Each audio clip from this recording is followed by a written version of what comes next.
praying that I'll see her again. She loved you so much. I want that love more than anything, because it hurts. It hurts.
Well, what a great way to start off camp.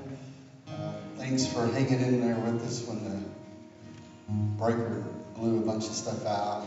I think in the end, our question for everybody is, where's your heart? Does God have your heart?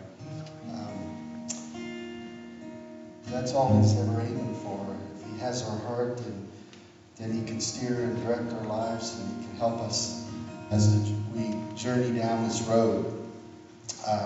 This week is tonight's the beginning of camp, and I feel like we should have an altar call at the beginning of camp. But I'm just going to ask you where you're sitting. You're here, and I don't think it's by accident. Maybe you came, show support. Maybe somebody up here is your child or a friend, but the question is there for everyone. And ultimately, it's the biggest question of our lives, and that is where and who is going to control our heart. And as we went across the country, we met a lot of different people, and we went to a lot of different churches and covered about 5,000 miles, saw some amazing things. But people are the same, whether you live in Maine or New York City or wherever. There's a need that we all have, and only God can supply the answer to that need. And we had an amazing time together. But if you can imagine spending 15 days in a bus together, it stretches everybody. It causes us all to understand that the rubber is meeting the road. We have to learn to love one another. We have to learn what that means. And from that, we learn what it means to say we love God. And these students and the sponsors that went did an amazing job. And it's been a real blessing for me to see it happen, see all the work that everybody puts into it. And it's been an enjoyable time.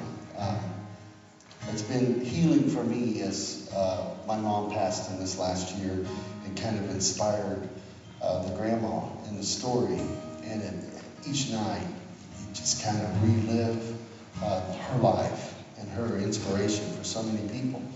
And it should inspire all of us to realize our lives matter, and the people and the things that we do matter. I'm seeing Coach Taylor out here, and I'm blessed that you're here, you and your wife. And I know you invested in my son, and he's in Europe as a missionary today. And I look at all the people that sowed into his life. Whether it was coaching basketball or teaching him how to sing or teaching him English or whatever, all along the way, people pointed him. And he always looked up to you as a godly man. And I think those kinds of things we underestimate, the power that we have with each other, that God works through us. And so, if you can live to be 86 years old and look back and see all the people that have sowed into your life and the opportunities that you've had to invest in others, it's worth every minute. And I know my mom said a lot of the things that were said up here, I wouldn't trade 1 minute of what I've had with God for all the fame and riches in the world. And it's so true. So, and I get emotional, and that's one thing. If you know me, you know that that's just the way it is. And but we're going to have an amazing week at camp, and I'm grateful that you came. And what we're going to do now, I think we have a bunch of bottles of water out front. I'm not sure because it's camp, and you never know. Everything is an adventure at camp. That's right. So we're going to spend about 20-30 minutes kind of reset get back on the set here for camp and get ready to worship, camp worship. And if you came, we invite everybody to just kind of go out and visit and kind of cheer one another on. And in 20 or 30 minutes, we'll come back and kind of regroup with camp. But thank you if you came tonight. You helped all of us maybe experience God.